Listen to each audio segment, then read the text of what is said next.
Fala galera, vamos falar agora sobre essa classificação em fontes renováveis e não renováveis, o que significa isso, Então beleza galera, quando a gente fala, por exemplo, sobre fontes renováveis, é que a gente está falando sobre uma fonte que pode ser em curto espaço de tempo, renovada. Quando a gente fala de fontes não renováveis, a gente está falando sobre fontes que em tempo histórico elas não conseguem se renovar. Então, utilizou, já foi, porque elas vão demorar milhões de anos para poderem novamente ter um processo de recomposição natural, tá bom? Para ficar um pouco mais claro, quando a gente fala, por exemplo, de fontes não renováveis, a gente pensa logo nos combustíveis fósseis, Então, como por exemplo, o petróleo, o carvão mineral, que foi a mola propulsora da Revolução Industrial, o petróleo, que foi uma das molas propulsoras juntamente com a eletricidade a partir da segunda Revolução Industrial. Como assim, Rômulo? Quer dizer que eles passaram a ser utilizados a partir do século XVIII com a primeira Revolução Industrial com carvão, que permite a energia a vapor, e o petróleo a partir do final do século XIX apenas? Não, a gente está falando de utilização em grande escala. A utilização do carvão, a utilização do petróleo, remontam, assim, períodos muito antigos. A gente está falando de utilização em grande escala, Utilização em grande escala. A própria tecnologia vai exigir isso, a gente vai perceber isso, O desenvolvimento tecnológico vai exigir novas fontes energéticas, e o carvão cumpriu o seu papel, o petróleo cumpriu o seu papel, na verdade, eles cumprem, esse papel, Juntamente com o gás natural, que é o combustível fóssil, é menos poluente aí entre os combustíveis fósseis, certo? Melhor distribuição, é o mais barato, inclusive, certo? E a questão do xisto, essa rocha, que é um folheiro, uma rocha que sofreu muita pressão, então ela foi meio que, se contraindo, mas ali tem uma densidade muito grande, tem muita matéria ali. A gente vai falar um pouquinho sobre essas 4 fontes, de combustíveis fósseis, que o petróleo, o carvão mineral, o gás natural e o xisto, a gente vai voltar a falar em outros momentos, tá? Mas só para a gente utilizá-los como exemplo aqui de fontes não renováveis. Então, além deles não serem renováveis, eles são extremamente poluentes, Então já fica aqui o início da conversa que a gente vai precisar tratar. Então, pegando um exemplo aqui do petróleo, o principal combustível utilizado hoje, para a gente entender a questão do não renovável. Primeira situação, quando a gente fala sobre tempo histórico e tempo geológico, a gente precisa fazer essa diferenciação. Quando a gente fala do tempo geológico, é justamente o processo de formação, de transformação, de origem, transformação, modificação do planeta. Então a gente está falando de bilhões de anos, milhões de anos, É diferente do tempo histórico, que comparativamente é visto como um tempo curto, Então a gente está falando sobre o ser humano, que é algo muito recente no planeta, O ser humano surge ali no quaternário do Cenozoico, em termos de comparativo geológico. Então o ser humano é muito recente, se acha tanto no planeta, se acha tanto, mas ele é muito recente no planeta, tá bom? E quando a gente fala sobre isso, a gente precisa entender que a gente está falando sobre segundos, minutos, A gente está falando sobre horas, dias, semanas, meses, anos, séculos. Legal. Gente, formação de reservas de carvão, reservas de petróleo, a gente está falando, quando a gente fala sobre isso, a gente está falando de milhões de anos.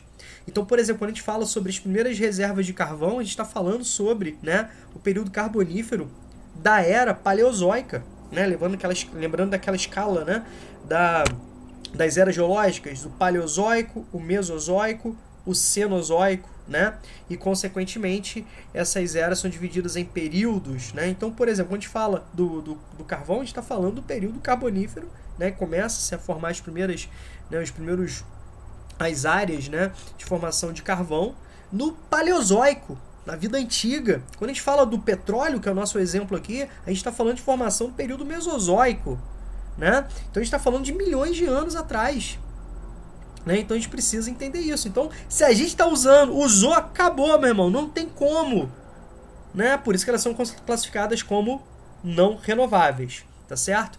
Então, pegando aqui, o petróleo, óleo de pedra, que a gente pegar do latim, é o que significa, Vem de pedra e vem de óleo. Então, óleo de pedra. Durante o século XX vai se apresentar como o ouro negro, o ouro devido à sua grandeza econômica, né? E o negro devido à sua coloração, né? E isso, de certa forma, é motivo de tiro, porrada e bomba, de disputas. Lembre-se que o petróleo, ele não somente, né, se apresenta como uma importante fonte, né, de combustível, como uma importante fonte energética, mas também você consegue tirar do petróleo mais de 220 utilizações industriais, cara. Você utiliza petróleo em tudo, no seu celular, no seu computador, perdão, em quase tudo, né? No seu celular, no seu computador, né, na borracha, né, nos polímeros variados aí, cara, no chiclete, né? A gente utiliza petróleo aí em grande escala, né? Então a gente tem que entender que o petróleo é de origem orgânica, né? Sobretudo marinha, antigas áreas, né? Que foram, de certa forma, marinhos. Então, esses organismos, né, animais e vegetais microscópicos que habitavam, né, a superfície dos mares, como os plânctons, né, por exemplo, foram sendo literalmente, né, sofrendo um processo de pressão, de acomodação, certo? Na formação das chamadas bacias sedimentares. É a estrutura geológica onde a gente tira essas bacias sedimentares. Bacias pelo formato, né, que foram recebendo sedimentos variados ao longo do processo geológico. Entre esses sedimentos, matéria orgânica. Então, a deposição desses organismos ocorria de acordo com as condições de oxigenação na superfície, né, e com a falta de oxigenação no fundo dessas bacias, resultou no processo de putrefação, né, de decomposição incompleta, certo? Então você tem, né, esse processo aí que vai gerar bolsões de gás, como a gente pode encontrar, né, bolsões de petróleo em rochas de alta profundidade. Pegando, por exemplo, né, da exploração do Brasil, do pré-sal, a gente está falando de ultrapassar uma lâmina d'água, que pode chegar lá a 2 km, 3 km de profundidade, depois de fazer a perfuração em rochas variadas. Então você está entendendo, né, a complexidade do processo de prospecção de petróleo, né, da plataforma continental, como acontece, né? O Brasil, a Noruega são líderes, né, dessa capacidade, dessa tecnologia de prospecção. A importância do investimento tecnológico em empresas, né, como por exemplo a Petrobras. A Petrobras só é o que é hoje porque precisou de muito investimento em tecnologia e educação. Olha só que interessante, né? Já no Oriente Médio, aquilo era uma antiga área marinha, né? Que devido ao processo de evolução geológica, há um processo, né, de que o petróleo é muito superficial, né? Então, assim, de maior facilidade de exploração. Então, além de ser uma área de grande concentração de petróleo, que é o Oriente Médio, é um petróleo comparativamente de fácil prospecção. E tudo isso implica numa redução do custo produtivo. Olha só que interessante, né? Então aqui mostra, né, os bolsões de petróleo, né, sendo formados, os bolsões de gás, legal? Então quando a gente fala que a gente está falando sobre combustíveis, né, não renováveis, como os combustíveis fósseis, a gente está falando de um combustível que demora milhões de anos para se formar. Tudo bem? E consequentemente, se o homem está usando, está gastando, tá certo? Então a gente tem segundo os estudos, né, atuais, nós temos petróleo em utilização viável do ponto de vista econômico para algumas décadas, né? O carvão é o combustível fóssil com maior presença e maior possibilidade de substituir o petróleo, uma possível escassez aí, se nada for feito, né? Porque o carvão ainda tem, né, uma capacidade de vida útil em termos de exploração econômica muito maior que o petróleo. Só a China, né, tem carvão ali que poderia ser utilizado em torno de 400 anos, né, segundo pesquisas recentes, tá bom? Então já deu para ter uma ideia, né? E quando a gente fala de combustíveis, né, renováveis, são justamente aqueles combustíveis que utilizam de recursos naturais, como por exemplo, né, a questão da energia eólica, como da energia, né, hidráulica, da energia solar, tá certo? Da energia geotérmica e também de energia produzida pelo homem, como por exemplo, né, a parte da biomassa. Quando a gente fala da biomassa, eu quero que você pense, por exemplo, no etanol, né? Aqui no Brasil, o etanol vem proveniente principalmente da cana. Nos Estados Unidos, principalmente do milho. Em porções da Europa, principalmente da beterraba, tá? Então eu quero que você entenda isso, né? A questão do biodiesel, que vem ganhando proporções cada vez mais importantes, Tá legal? Então, eu quero que você entenda essa diferenciação, tá bom? Que é uma possibilidade de renovação desses produtos. Desses combustíveis. Outro ponto também que eu queria destacar é o seguinte, galera, a gente precisa entender, quando a gente fala sobre combustível, a gente fala, beleza, os combustíveis fósseis, né, eu já entendi, eles não são renováveis, que eles precisam de milhões de anos, né, no seu processo de formação.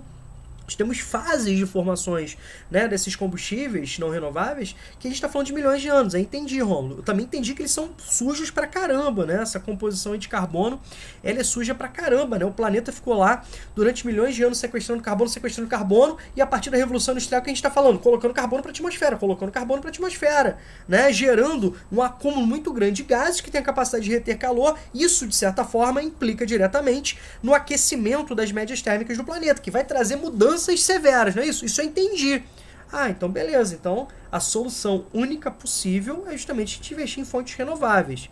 Então, quando a gente fala de impactos ambientais, obviamente os impactos ambientais são menores, mas eles não são fontes isentas de impactos ambientais, né? Só para você entender onde eu estou chegando, quando a gente fala, por exemplo, de uma biomassa, a gente está falando de desmatamento em vários aspectos, né? O avanço de áreas de plantio de cana-de-açúcar, de milho, tá? A gente volta a falar sobre isso depois.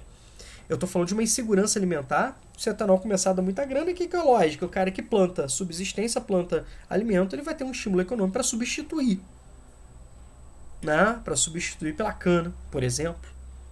Certo? Beleza? Então a gente tem vários aspectos. Lembra que a cana produz também o açúcar, né? E o açúcar é a base, né, de vários alimentos, né, em termos culturais, né? O brasileiro adora usar açúcar e sal em tudo, né? Então vai ter um aumento. Tudo aquilo que usa açúcar vai encarecer. Então, assim, não é a solução, né, definitiva, única. Quando você fala de uma hidrelétrica, né? Entendi. As hidrelétricas, elas não emitem gases poluentes na sua produção de energia. Beleza, mas existem vários outros impactos que já começam na própria instalação de uma central hidrelétrica com as, né, barragens. Você precisa de gigantescas áreas, e quando você não tem uma queda natural, você precisa criar um aumento de uma queda artificial, então barragens enormes, né, como acontece, por exemplo, nos grandes complexos hidrelétricos que aproveitam a bacia amazônica, como Giral, Santo Antônio e Belo Monte, que são tão polêmicos, né? Por que isso? A gente precisa alagar grandes áreas, colocando debaixo, né, de água matéria orgânica, animais, plantas que vão entrar em processo de decomposição, de putrefação, ou emitir gases poluentes.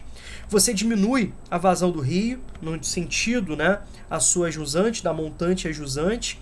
Você cria problemas de alterações na biodiversidade, prejuízo na biodiversidade. Você cria problemas sociais de população ribeirinha, de população que necessita, né, dessa água para os animais, para as plantações, para o consumo direto, para a pesca, né? Pescadores, tá legal? Comunidades tradicionais, comunidades indígenas são extremamente prejudicadas, a agricultura familiar é extremamente prejudicada, né? Beleza? Então você tem um impacto muito grande, ao mesmo tempo um custo, né, muito elevado na instalação dessas usinas. Cara, o Brasil tira onda em vários aspectos energéticos, né? Inclusive, por exemplo, né, da energia solar, energia eólica, certo?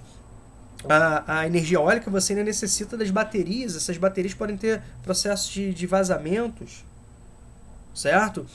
Os cataventos, né, podem ser colocados em determinados locais que possam trazer prejuízos ambientais, legal? E a energia solar aí, então, vai se apresentar também, assim, ao meu ver, como um grande destaque, né?